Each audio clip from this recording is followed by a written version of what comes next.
তামাক একটি ভয়ঙ্কর শব্দ, যে আমাদের উপহার দেয় রোগ, মৃত্যু এবং ভয়াবহতা।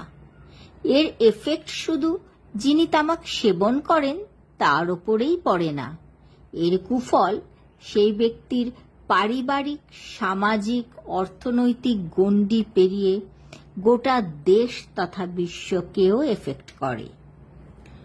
মানুষকে তামাক এবং ধূমপান ত্যাগ করতে উৎসাহিত করার জন্য প্রতি বছর বিশ্বজুড়ে এই 31 মে বিশ্ব তামাক দিবস